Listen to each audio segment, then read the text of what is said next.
biggest travesty that I see is that people who are very, very successful in their careers have spent 20, 30, 40 years sacrificing their health, their relationship with their families, and their overall well-being to get to that point. We are all going to go through an enormous transformation over the course of the next 5 to 10 years in terms of the ways in which we work, how we add value, and what that really means for our own sense of self-worth and value. If you don't have the health and the well-being and the family and the relationships to support that and enjoy it, really, what was it all for? Liz is a global leadership expert, transformation strategist, and well-being advocate with over 20 years of experience across firms such as HSBC, Bank of America, Merrill Lynch, and Swift. No Olympic athlete, for example, doesn't have an incredible strategy and a training plan for the 4 years running into the Olympics. Today, I'm joined by Liz Bradford. Liz is a global leadership expert, transformation strategist, and well-being advocate with over 20 years of experience across firms such as HSBC, Bank of America, Merrill Lynch, and Swift. She has led teams across 60 countries and now focuses on building future-ready leaders and adaptive organizations. After stepping away from the corporate C-suite, Liz founded Transform Perform and co-founded Maya, two ventures dedicated to transforming leadership, workplace engagement, and reskilling through a blend of technology and human-centered learning. An IFC accredited coach and certified well-being practitioner, Liz is passionate about organizational health, inclusion, and equipping leaders to thrive through change. Since 2020, her Coaching Circles program has helped develop 4,500 leaders and impacted over 34,000 participants globally. If you're interested in understanding and achieving peak performance, mitigating burnout, establishing boundaries, and prioritizing well-being, then this episode is for you. Hi Liz, thank you for joining me today. I'm so pleased to have you. Thanks for joining me. Thank you so much for the invitation. Really excited for our conversation. Of course, me too. I know I've given a bit of an introduction, but could you just start by telling everyone a little bit I know I've given a bit of an introduction, but could you just start by telling everyone a bit more about yourself and your journey so far? Sure, I'd love to. I mean, you've really nailed that.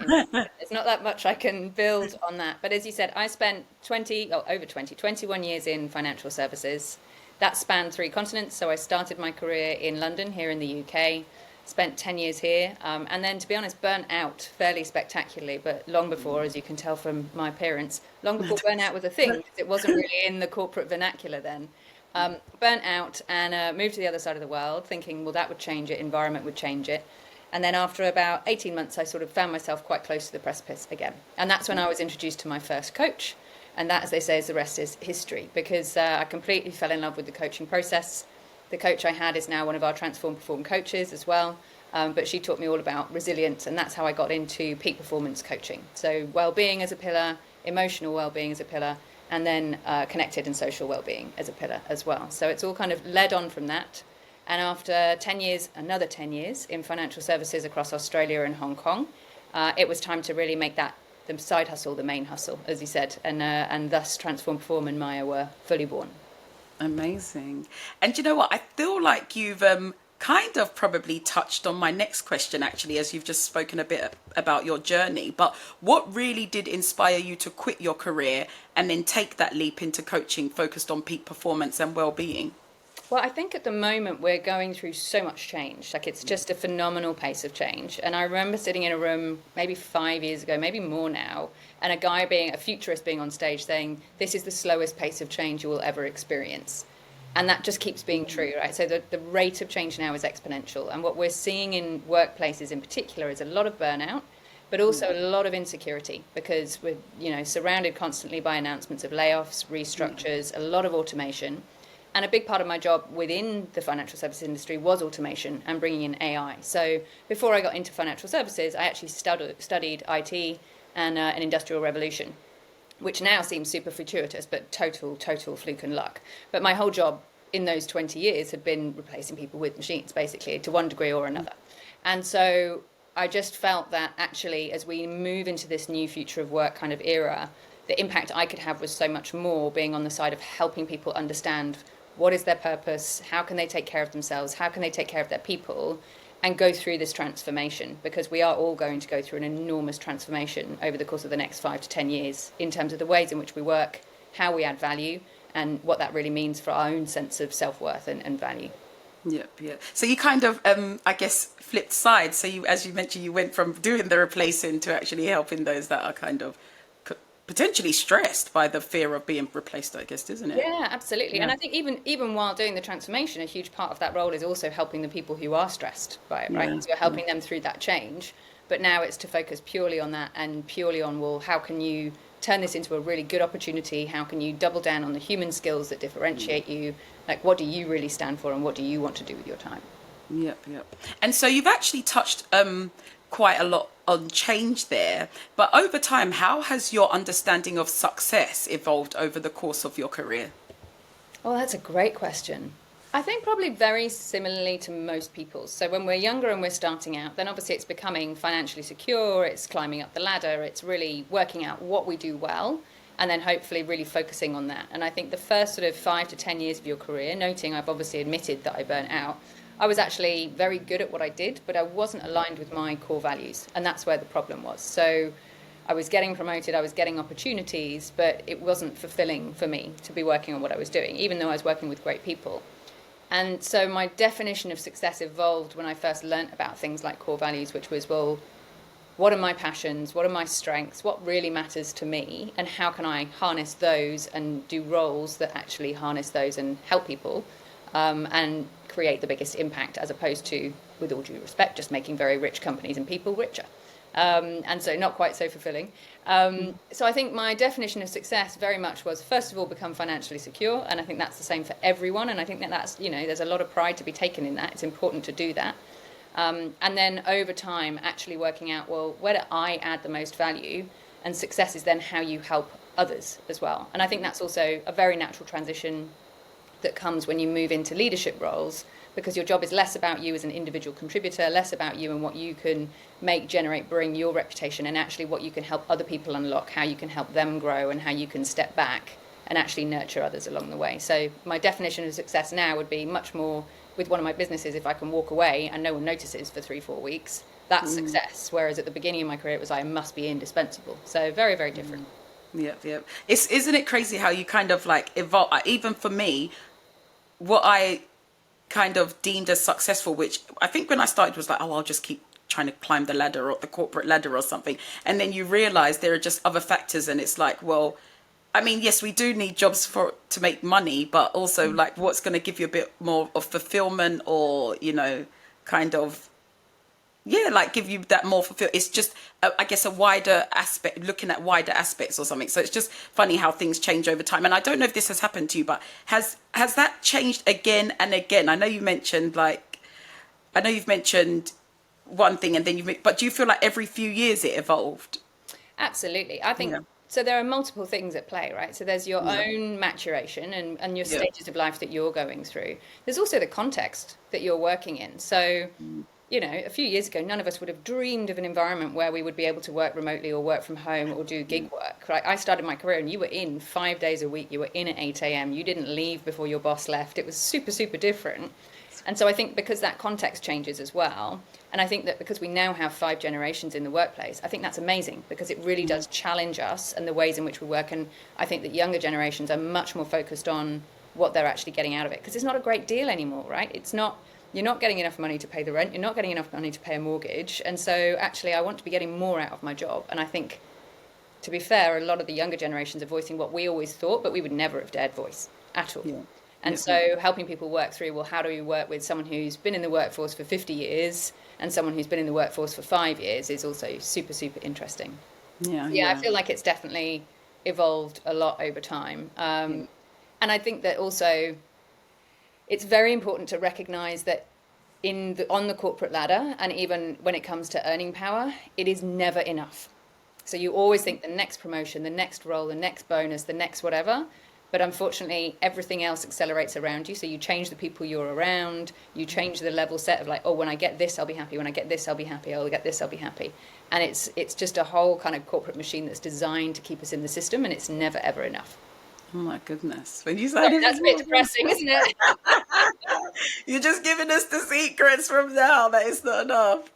That's funny. But then I think that is why it is important to understand other factors, right? In terms of what makes you feel fulfilled or what brings you happiness, and because if everyone could just win the lottery or something and not do anything at all, they probably would. Absolutely. And this is why I always start with physical well-being. In all of my coaching, in all of my training, in all of the leadership development I do for organizations, I always start, well, how are you taking care of yourself? Because the biggest travesty that I see is that people who are very, very successful in their careers have spent 20, 30, 40 years sacrificing their health, their relationship with their families, and their overall well-being to get to that point. And they've, whether it's conscious or unconsciously, made that decision. It's then too late to go back.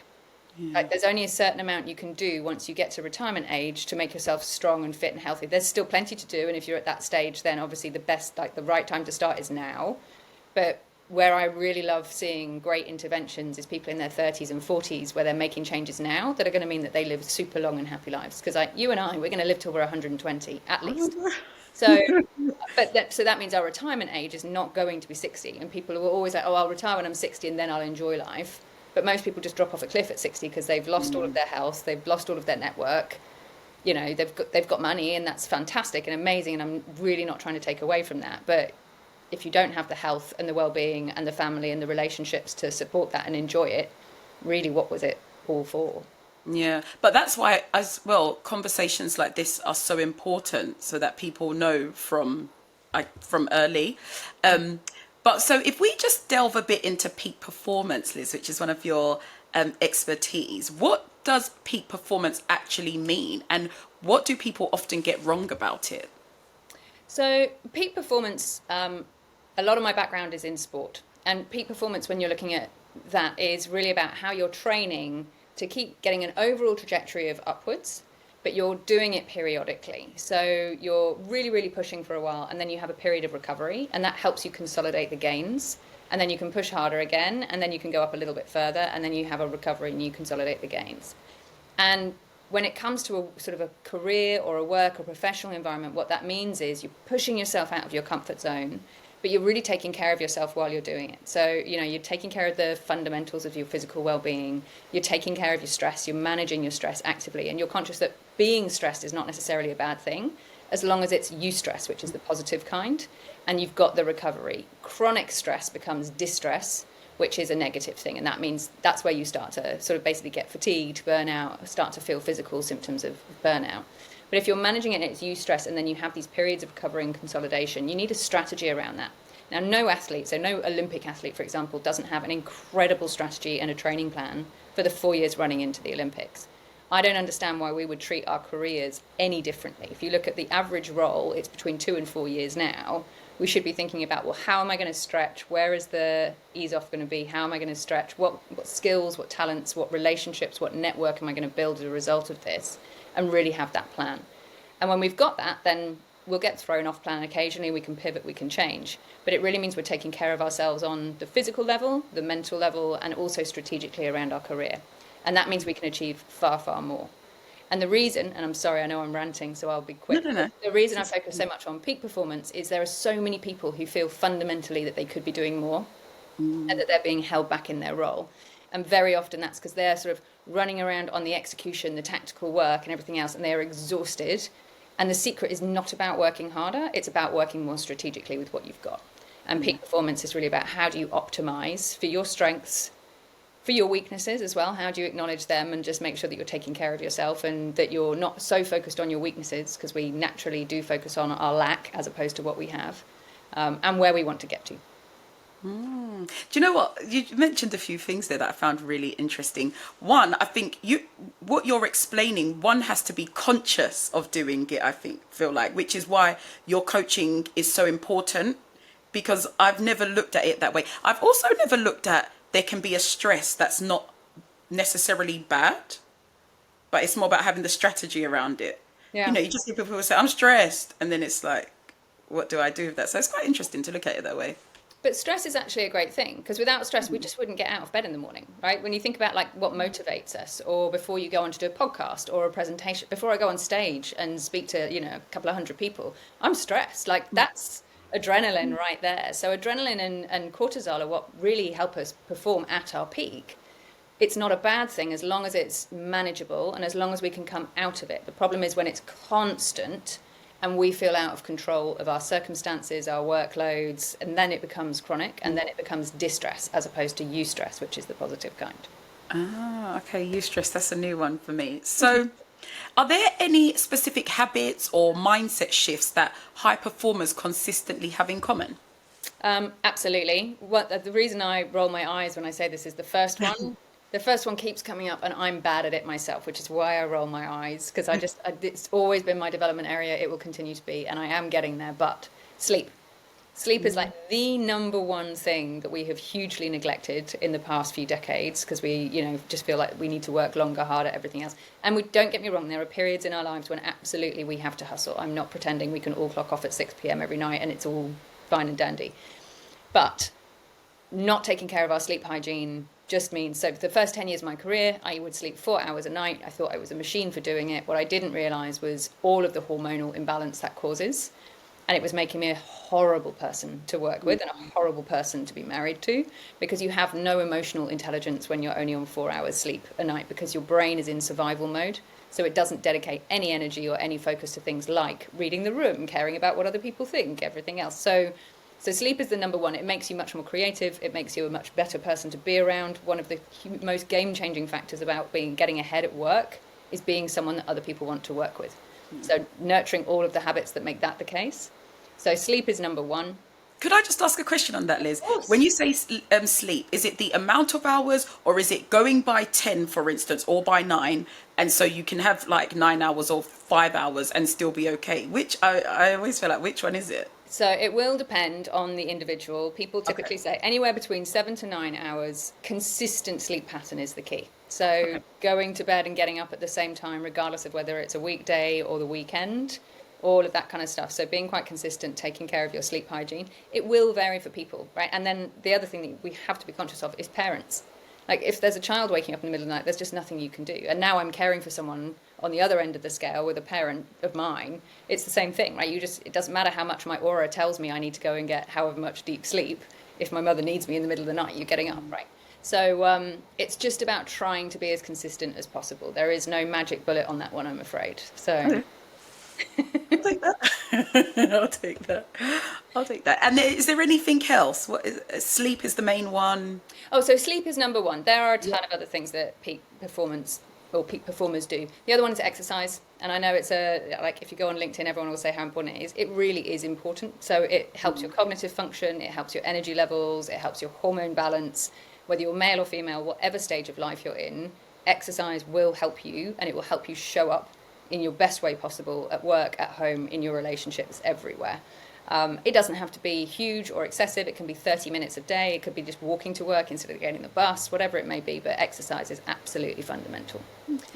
The other one is relationships. So most people hate the idea of networking. But when it comes to peak performance, when it comes to your career, network is everything.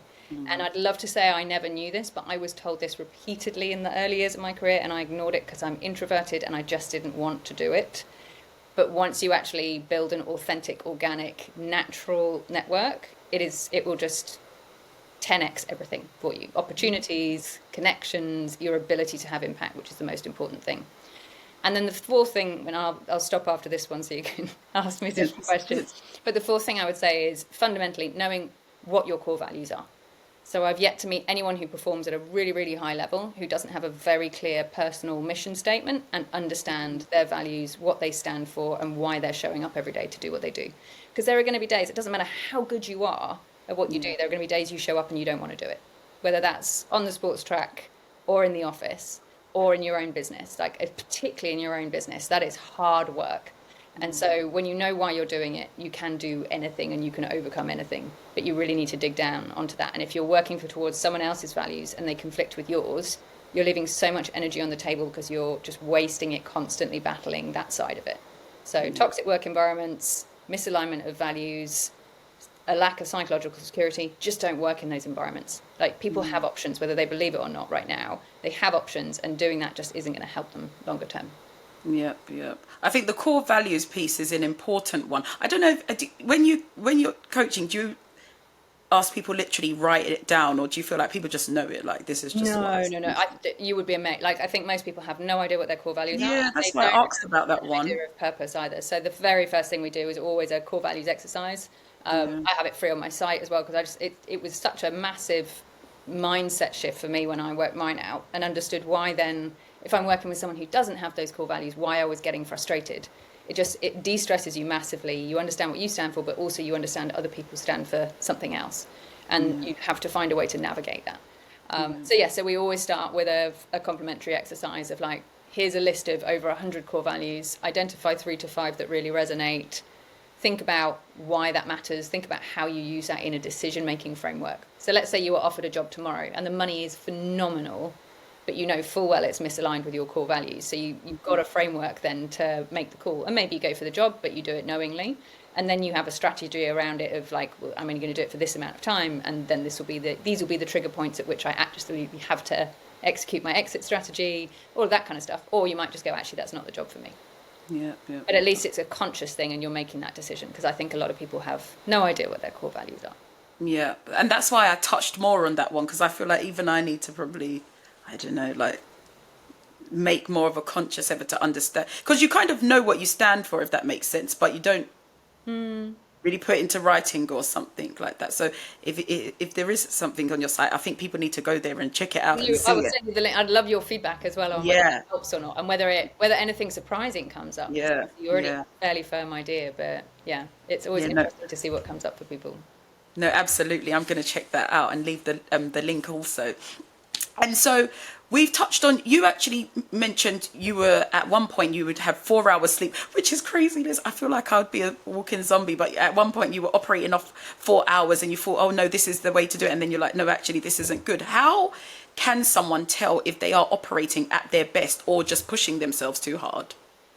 So I think burnout is an overused term, but there are a number of sort of symptoms that people will recognize in themselves. And I always say, like, I list these out and people start to look really panicked because some of them are just a bad day. But if you've got, like, I would say if you've got more than 3 consistently, like week after week, then you're probably not performing. You're just like, and a lot of us have a lot of grit.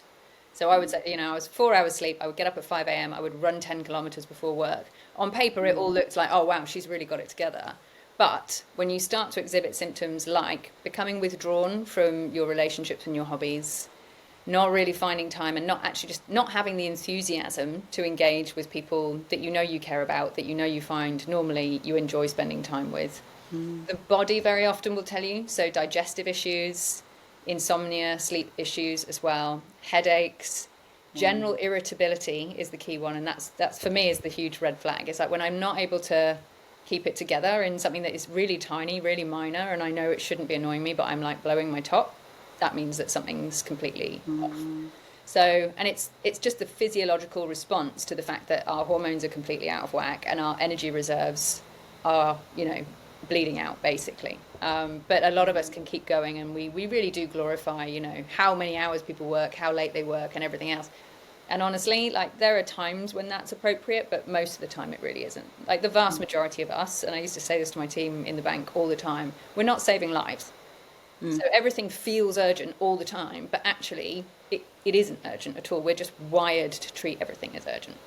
Yeah, yeah. Do you know as well? I think it's being able to, you've just given some of those examples like becoming irritable or what have you. I feel like it's also being able to distinguish or attribute the fact that I feel this way, maybe because it's burnout, if that makes sense. Because I feel like you can think it's something else. I don't know. Does that make sense? Or I don't know if what I'm saying makes sense. It's also very easy to rationalize things away, right? Because when we start to say, oh, I feel burnt out, then it's like, well, then we've got to do something about it. And so it can always be, well, actually, that person is just really annoying, and that's why I'm irritated and everything else. Like, there are always multiple reasons, and it's a really complex environment in which we operate. But I think we know deep down, and sometimes we feel resistance around that, because particularly then we know, well, actually, I'm going to have to do something about it. Yeah, yeah, that's true. And so with all of that in mind, actually, how do you help clients distinguish between healthy ambition and harmful overdrive? So the thing I love most about coaching is its questions, right? So it's like finding the best questions that you can possibly ask to help someone come to their own conclusion. I can't tell someone if they're either super high performing or burning out. They probably wouldn't be coming to me if they weren't struggling in the first instance. So that's a good indicator that they already know that something might be up. But it's really about, everyone has to set their own criteria for what success looks like. I can't do that for them. And I think a big part of the problem in today's society is we compare ourselves so much to everybody else. And by doing that, we're really living our lives by someone else's yardstick. So the very first thing I do is work on core values with clients. And then that leads into, well, what's your purpose and what does success look like for you? And then once we've got that benchmark, it really does help form that framework of decision making around, okay, if you're getting up after 4 hours sleep and doing the 10K run, how are you feeling afterwards? Is that sustainable? Is it bringing us closer to where you want to get to on success metrics, or is it pulling us further away? Mm-hmm. And it's really about always bringing it back to that and helping clients unlock for themselves, actually, am I happier or not so happy doing this? And a lot of it's experimentation. We treat a lot of things like this as one-way doors, but they're not. They're two-way doors, and a lot of it's about experimenting. Well, actually, what if I just took a week off of the exercise and did everything else the same way? Or what if I, played around with this element or played around with that element, and how do I prioritize what really matters most to me? And we know, we've stopped listening to our bodies, we've stopped listening to our gut and our instinct on a lot of things. So a lot of it's really just bringing that back, because I don't know at which point in society we decided that anything from above here was detached from here. But it comes down to even some of the symptoms, right? So the gut issues and everything else. There's a reason why the body is telling us something is very, very wrong. And we just have to try and catch that and help correct it before it gets really bad. Yeah. And why do you think burnout is so common, especially in high achieving professionals? I think, well, first of all, we are surrounded now by both systems and devices that optimize for burnout. So, I love Netflix as much as the next person, but when the CEO is saying our competition is not Disney, our competition is sleep, that tells us something, right? So it's just everything is about attention, everything is about more, and everything is about a dopamine hit. And so even with work environments and everything else, it's always worked really late, here, have a little treat, have a little bit of recognition, have a bit of whatever, and it just keeps us on that wheel all the time. So I think it's very common, and I think with high achievers in particular, and I see this a lot now with founders, if you are passionate about what you do, you can find the energy. Do you know what I mean? So you will just keep going and going and going and going. And that's why it's really important to have a great support network around you and make sure that you've got the cheerleader, the doctor, the challenger in that support network, people who will hold you accountable to what you said you were going to do. So if you're saying, well, actually, I'm going to take a full day off this weekend and spend the time with my family, you need people who will make sure you actually follow through and do it. And it's one of those things that because we can doesn't mean we should. So because we can keep going doesn't mean it's the right outcome. And it's really important to bring it back to that whole, what does success look like for me and how do I optimize for that, as opposed to how the system is rewarding me for what the system wants me to do. Yep. Do you know, I feel like, would it be, it's almost like setting boundaries with yourself. Just because you can doesn't mean you should. So, it's setting boundaries with yourself. But what would your top tips be for setting boundaries without feeling guilty or feeling like you're falling behind? So it's such a good one. And boundaries, my goodness, we are so bad at them as a society, and particularly as a gender, women. We really, really struggle. And I don't mean to be hugely stereotypical. I'm sure there are exceptions and everything else, but there is enough data to suggest that we really do struggle with this. And with boundaries, again, it comes down to experimentation. So we teach a specific module on boundaries because it comes up all the time. Start small and experiment small and acknowledge that you are going to let those boundaries slip. Don't then that mean that you're going to just give up on it altogether. But starting small, saying no and not feeling guilty and realizing, actually, this feels okay. And then something a little bit bigger, and then something a little bit bigger, and then something a little bit bigger. And it's really about, as opposed to just being right, I'm drawing boundaries, you can all off, and I'm going to be here doing my thing now. It's a bit too much of a shock, particularly when people have got learned behaviors about what they can expect from us, whether that's in the office or whether that's at home. But the thing, and this really, really hit me, and this was the very first coach that I had, because I had zero boundaries when I met her. And she just said, if you're going to live your own life, I can guarantee you are going to be disappointing multiple people all the time. And you have to get used to that because that's their responsibility to deal with it, not yours. And it is so true, because you could just live your whole life. There will never be enough of your energy, your time, your focus to make everybody happy. It just isn't physically possible. And so you have to decide what will make you happy and what will make you a better person, and how you will be showing up better for others by setting those boundaries. Do you know, two big things that come to mind when you said that? The first is, I was having this conversation with somebody like a few weeks ago about the power of saying no, and talking about there is so much power in saying no, but learning how to actually implement or doing it can be another thing. It can be quite difficult. I found that took me a while. Totally agree. Totally true. Yeah, yeah. So I feel like Sorry, that you just... said two things, because I was going to build on that, but was there something else you wanted to say? Oh, there was. It was in relation to something you just said right at the end, but I can't actually remember what it was. The last thing that you said. No, I was just thinking, so I love the fact that like no is a full sentence. Yeah. That's the other thing. Just no. Thanks. No, not for me. No, don't have time. No, don't have capacity. Just not my wheelhouse. Like whatever it may be. But to your point, like the behaviors are so patterned in that it's just so, you're just like, oh, it would be easy for me to do, and I feel bad for not doing it, and oh, maybe just this once. But every time that we do that, and that's why I was saying it's really important that we're kind to ourselves when we relapse, because any habit change, including drawing boundaries, on average you have about 9 relapses before you change the habit. Wow. And if we know that, we can prepare for that, right? So we can be like, right, this is my new boundary, but I'm definitely going to flunk on it a couple of times and just agree to do it and do whatever, or help that person out, or agree to go to that event I don't want to do. That's okay. But when that happens, this is how I'm going to course correct back again. And then that means when it does happen, we don't just go, oh, well, I just can't do it. Yeah. That second point you touch on is so important in terms of, even if you let it slip, it doesn't mean you have to keep doing it. So yeah, I resonate with that. And I have remembered the second part. When you spoke about you'll never have enough energy to give you'll just end up, and it just reminded me of you can't pour from an empty cup. So if you literally just, there's nothing left, how can you be the best for yourself and everyone else if you're on an empty tank? So when you were talking about that, it just reminded me of the importance of remembering that as well. And we all have examples of that, right? Like when we get home at night, or we're there at breakfast in the morning with our family, and we end up like being snappy, or like, can we just hurry this up? Can we just whatever? Like, we don't want to be that person. But that's because we're prioritizing something else. Or more likely, we feel resentful because we haven't got healthy boundaries. And so actually, if we don't, and we feel then that we're being taken advantage of all the time, very often that's a subconscious response, and it just makes us really angry. And it makes us really self-defensive, and then we're not really great people when we're showing up. So it's such an important thing. And then do you mind if I just touch on one other topic? Because you made me think. No, of course not. Honestly, of course not. I talk a lot when I'm coaching with clients about energy vampires and energizers. And that can be people, but it can also be like the work that we're doing or the things that we're focusing on. So there will be certain things where we find ourselves in flow.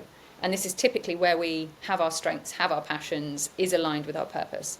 And by flow, I mean, like, you can look up after 2 hours and you just like, oh my, where did all the time go? I've forgotten to eat lunch. I'm really focused on this thing and I'm loving it. And there's a whole lot of research that I would strongly recommend reading around that if people aren't familiar. But it's those things we find energizing. That's why founders can quite easily get burnt out, because they're focused on those things most of the time. And then you've got energy vampires, which is perhaps a job that you just really aren't passionate about, or you're working with people or in an organization where you're really misaligned with your core values, so it fundamentally grates them. So you've got that friction constantly, you're always holding that. And that can be really, really draining. And so we always do like a weekly audit of people's diaries to go through, well, how did you feel during this time, this time, this time, this time? Who were you with? What were you doing? To identify, well, like, how much of it is energizer and how much of it is energy vampire. And then we put a plan in place to say, right, well, if you want to reduce energy vampires by 20% this week, what are we changing? What are we doing? And we track to that. And every time we're doing 20%. So after like a couple of months, you start to see a very, very different person in front of you, because they're fully energized and they're actually really enjoying what they're doing. There is one question I get on that one, though, every single time I do a webinar or a thing on that, when people are like, what if the energy vampires are my children? I still don't have an answer for that one. I wasn't expecting that to be the question. It's the one thing you can't give back, right? Not leave. Yeah, no, you can't. So, so I feel huge empathy for people where that's the case, but it can often be actually it's more about the other relationships around you in that scenario as well. So like, are other people pulling their weight in your family? Are there ways in which you can delegate some of that responsibility, etc.? But yeah, that's the one thing that always comes Oh up. my I goodness. still don't And have the answer. because I was going to say, I guess that change that people see over time is through your audit and seeing, okay, we're going to remove this thing, I'm assuming that didn't make me feel good when I was doing it, or reducing it or what have you. So, Yeah. And very often it's stuff like meetings, right? So sitting down on a Sunday, going through the diary, looking forward and just going, actually, that could be an email, that could be an email, that could be an email, that could be an email. Then doing the emails. So prepping and saying, I can't come today, but this is what I would have said in this meeting based on the meeting pack, the agenda, everything else. If you have any questions after that, please don't hesitate to contact me, but apologies, I won't be coming. And then boom, you've just cleared an hour of your day for more focused work or energizing work. And you've drawn a really, really strong boundary. yeah, and I love that tip because I think everybody has had that thing where you say, I've been in meetings all day, I've not actually done anything. And so now you're overwhelmed because you think of the to-do list that you had to do, but you just sat in meetings every day. So that's such a good practical thing. Yeah. And so what is a practical first step someone can take if they're feeling stuck or overwhelmed? So this one, I would go with the audit. If people Okay. have got enough energy to go with the audit. So if they're feeling stuck, Yeah. I mean, they're two slightly different things. So overwhelm, I would go with the audit and I would take a look at, if you've got the time, a whole month in week blocks of the prior month to say, what is it that's really super overwhelming? What am I actually spending my time doing? Because that's the thing, like we all have these to-do lists and I'm as guilty of this as anyone else, but like these are the important things. And in the morning I have a post-it note that says, this is the one thing that I must get done today. And then I look back at 6 p.m. and I'm like, okay, wait, what? Where has the day gone? Kind of thing. And so it's really like, what we're really prioritizing is shown in our diaries and in our schedules and in our record of like, if you look back for the week, what you've actually been doing, those are your real priorities. And they're very often misaligned with what we say or think they are. And that's where the feeling of overwhelm comes. Because exactly as you just said, you get to the end of the day and you're like, I've achieved nothing. I've got this huge to-do list and now I feel overwhelmed. So taking a look at what we're actually spending our time on and whether that's realistic, or whether we need to make changes, or we either need to change how we're spending our time or we need to change the priorities so that they're aligned. So that's how I would be dealing with the overwhelm piece, and very much looking at the energizers and everything else. And if people are feeling stuck, it's much more about getting strategic. So I think it's really about taking a look at how you're spending your time and how much is focused on execution.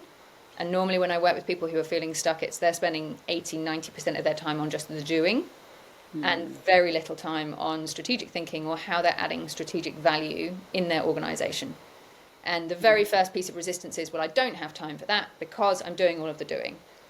But that is why you're feeling stuck. So that's quite a vicious cycle.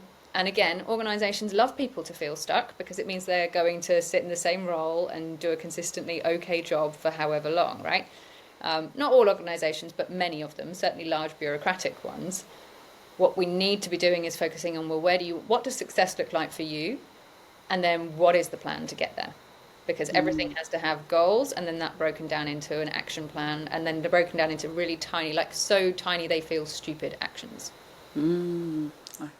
But it all comes together, doesn't it? I guess. Like, and what do they say? Like like one step to take a mile or something? I don't know if you're doing little bits and then it will get you there in the end. No. Absolutely. It's that whole like that. Everyone talks about this all the time now, right? The 1% thing. So 1% change every day will give you enormous compound gains over a year. Yeah. But if you're always like, oh, it needs to be a big change, and then you never do the big change because it's like, oh, well, that's scary, then you just don't achieve anything. Yep. And so we've kind of started to delve into this from around well-being, but what are the key components of well-being?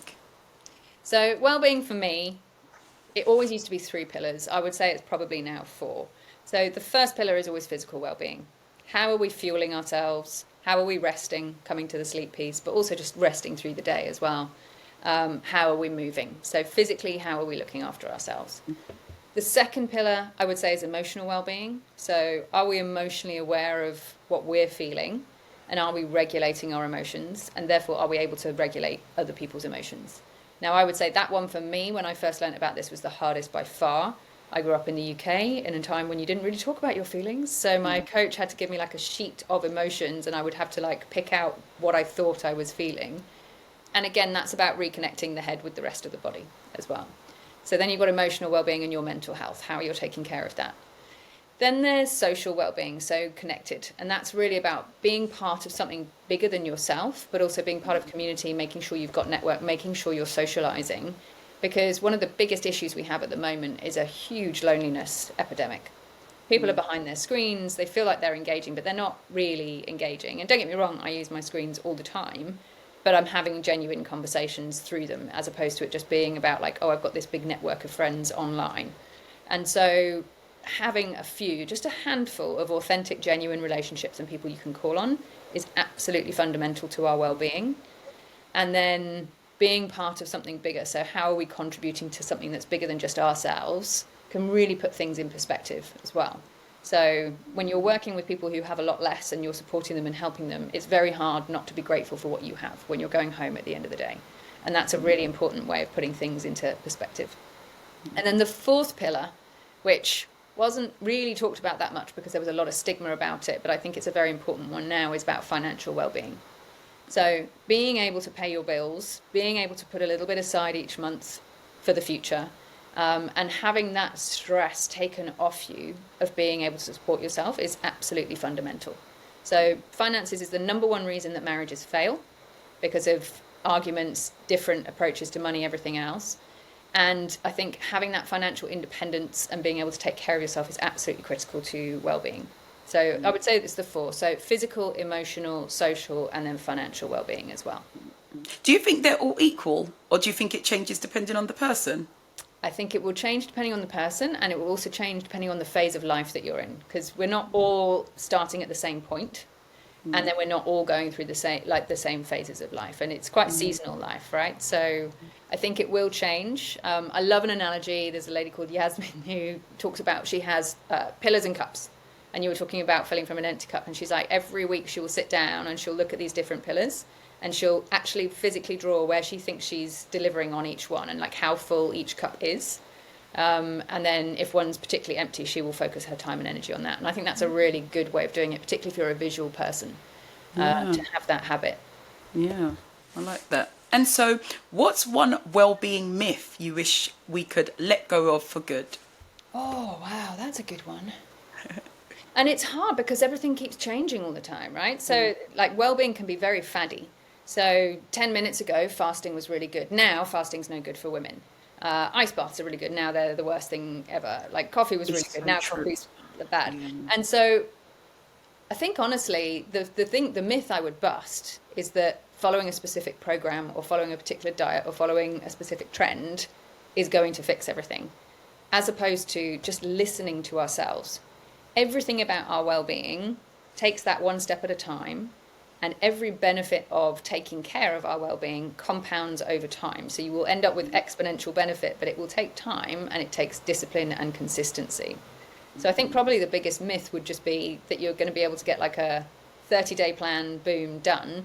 It doesn't work that way. This is, our bodies are the one thing we get given for the entirety of our lives. It's the only one we get, unless you're like Elon Musk, and I'm sure he'll get transplanted into someone else at some point. But for our generations, it's the only one we get. And we're not taking care of ourselves at all. And that just amazes me. Like if someone, there's that Warren Buffett story of, he's like, if he went and spoke to a university, I think it was like a commencement speech or something. And he said, if I gave you a car and told you you would only have this one car for the rest of your life, you would service it, you would care for it, you would polish it, you would do all of that. Why would you not be doing that with your body? Yeah. It's a mindset shift though. It is. Like to do, because when you just as soon as you asked that question, what if you had one car? I was thinking, I'll be looking after it. It'll get MOT. It will get, but yeah, you just don't think about it like that. So that's yeah, I like that. So Liz, when it comes to you, what is one non-negotiable in your daily routine? Oh, that's a good one. So for me, I've actually created an environment in which my non-negotiable really is non-negotiable, and it is exercise, it is movement. And the way in which I did that was a few years ago during the lockdown. I got a dog. So I adopted a dog, and she's a big, energetic dog. So for me, first thing in the morning, I have to get up and go outside. So I'm getting early morning daylight. Even if it's raining, I'm out. I'm moving, Well, I'm walking, I'm hiking. So for me, it's always the morning exercise piece. It's I a like total that. non-negotiable. It has been for years, and without it, I am genuinely a horrible person. No goodness. And you've been But able to keep it consistent. Yeah. but Yeah. creating things like that, so forcing mechanisms like having the dog or exercising with your partner or anything like that, like having an adaptability buddy can make it so much easier to actually stick to it and make it a Yeah. non-negotiable as well. So it's really about the environment you create and the construct you have around you. Yeah. Yeah. And what's a piece of advice that you've given others that you also needed to hear for yourself? Oh, well, sleep more, obviously. Mm. Um, sleep more. And then the other thing I would say is everything in life is a negotiation. And we forget this in the heat of the moment, particularly, and I say this from a place of where I am currently with my family, and no one can trigger you quite like your family, can they? But when we're having conversations, we always seem to go in with like a predetermined outcome that we want, and it means that we don't listen, and it means that we don't learn. And so everything is a negotiation. It's not so much a negotiation as in like doing deals and work, but more in a good negotiation, you're really digging into, well, what does the other person want?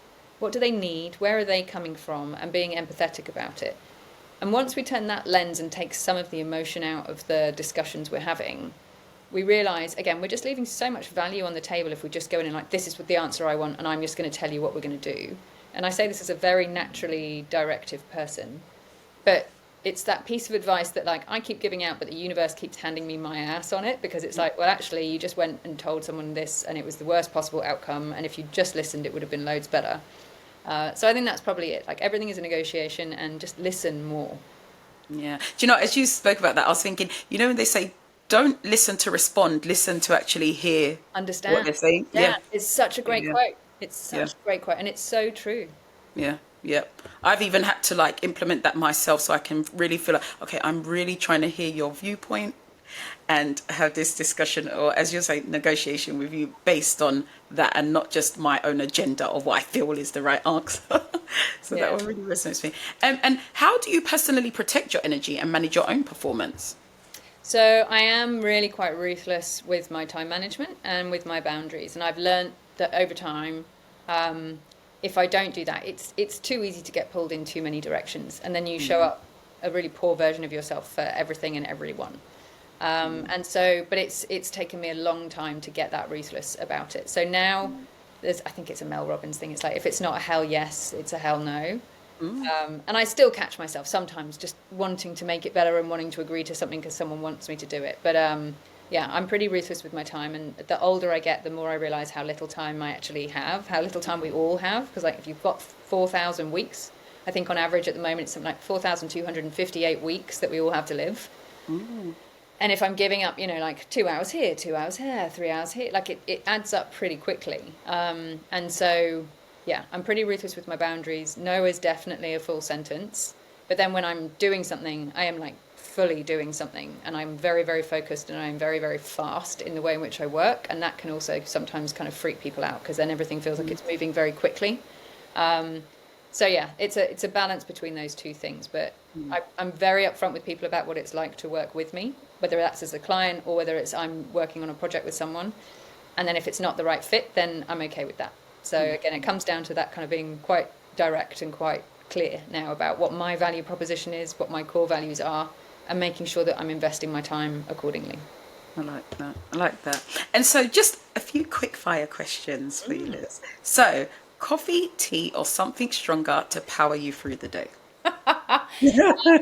I love coffee, but it means I have crashes through the day, and then I end up with like more and more and more. So it's for me, it's tea, and it's jasmine tea specifically. Oh, I've not really had jasmine tea. I might have It's to give really that a good. I love it. Jasmine tea try. with like yeah, dragon pearl jasmine tea. It's really, really nice. Oh, very specific. Okay, one song that instantly lifts your mood. It's actually, I probably shouldn't say this because I'm now divorced, but it was my marriage song. I don't think he'd Oh, mind. We're very good friends. But yeah. it's Your Love Keeps Lifting Me Higher. Oh, Do you know that okay. song? Do you know what? As you said that, I thought I did, and then I thought, actually, do I know the song? Your love lifting me higher. Oh, yeah, of course I do know that. Yeah, of course I do. Ah, okay, I like For that. some reason, like that's always my go-to of like if I need to boost my mood, it's just in the Hit background. it on. I love that. So, your go-to self-care activity when you're feeling overwhelmed? Is it exercise, or have I just guessed? Or no? No, you're right. You're right. Outside. Get outside, walk it off. Like if I'm really stressed, it'll be run it off. If I can, pull my running trainers on, but just walk it off. I love that. I love that. Well, that's all the questions. One other key thing is, where can people find you? So primarily on LinkedIn. I'm on Instagram as well. So Liz Bradford on LinkedIn, transform.perform on Instagram. And yeah, that's about it really. And then we've got our own website and all of that jazz. But yeah, we'd love to hear from people and get feedback. Yep, which I'll leave all the links. Well, that is everything today, Liz. So thank you so much for joining me. Honestly, I've learned so many practical tips about peak performance, really setting those boundaries as well. I feel like that was quite a bit of a key theme for today, and I'm sure it's really going to resonate with so many other people. So thank you so much for your time today. No, I've absolutely loved it. Thank you so much. I really, really appreciate it. Such a great chat, and I feel super energized. See, this is the stuff I do prioritize. I knew this was going to make me feel really energized. So I love that. very, very much. No, of course, I love that. Take care. Thank you. Bye. Take care. Bye.